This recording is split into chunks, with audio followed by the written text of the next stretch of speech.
Hello, my handwriters, and welcome back to the Handwriting Academy. This is Lesson 10, our final group of lowercase letters.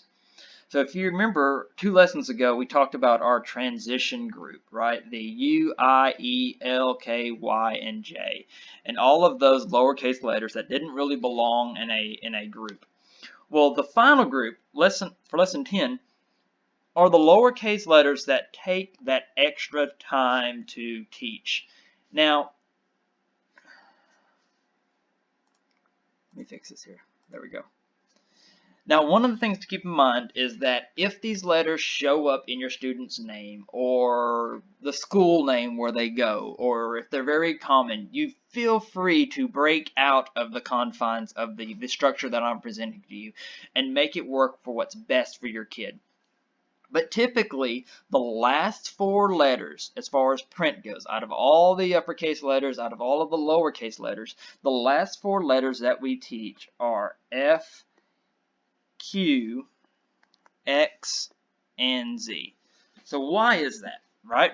Well, Q, X, and Z are some of the least frequently used letters of the alphabet. And then F here, well, F is a little bit of a booger.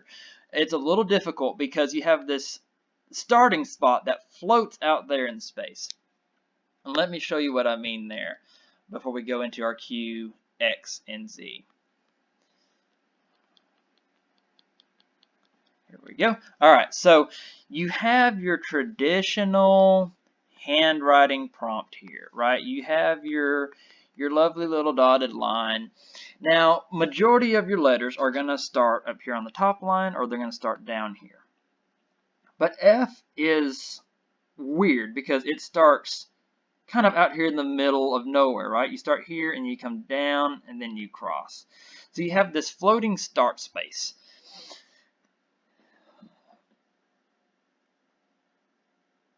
So you really want to take your time and make sure that the kids really understand this kind of backwards hook that they're making and then they come across. The one thing you don't want them to do is make that F and then cut across this.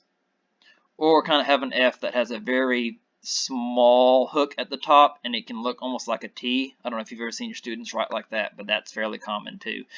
So with the lowercase f, you want to take the time to walk your kids through that letter and make sure that they've got a really good control of that form.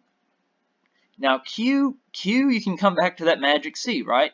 You have a magic C shape because Q is technically a magic C letter. But we don't teach it with the magic C because they can confuse it with the letter G, right? Because you come down, or you do your C, you come down, and you can turn that into a G or into a Q. And you have this letter reversal that's fairly common. But with the letter Q, the reason I like to teach it down here at the end is to, number one, separate it from G, but number two, because Q has a neat little trick to it. If you have the letter Q, it's almost always going to be preceded by a U, right? Because you have queen, you have like quality,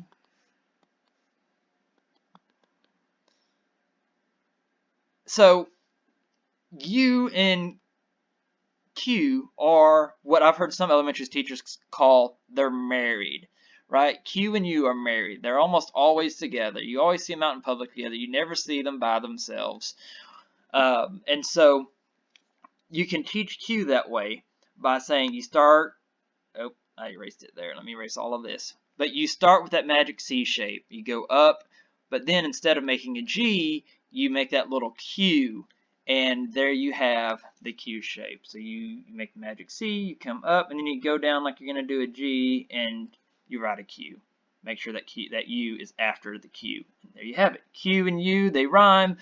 That's a fairly easy way, and you put it down there at the end. Again, unless that letter is in the student's name. And then the final 2 letters are X and Z.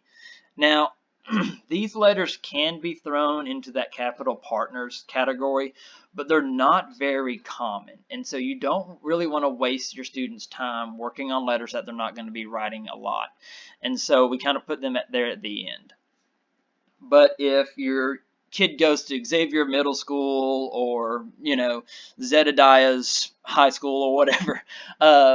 Completely random names there, but you know, you want to use those. But if they're not writing a lot of X's and Z's, it's always safe just to put these at the end. It's a nice little gift to the students for the last two letters because they know how to do the X and they know how to do the Z. So you end that letter formation instruction on a high note. You say, hey, X and Z are our last two letters. That's great. They know what those look like. They already know to make those letters smaller. They have all of those skills necessary. So in the final group, again, X and Z can go into that same as capital. And if you do it that way, then, and Q can fall into that magic C shape category. So really in that final group, depending on how you wanted to do it, you could put Q in with the magic C. You can put X and Z in with your same as capital partners. So what you're going to get left with is this letter right here, the lowercase f. You know, this difficult letter, and you can always say, hey, F for final group, right? Final. That is not final.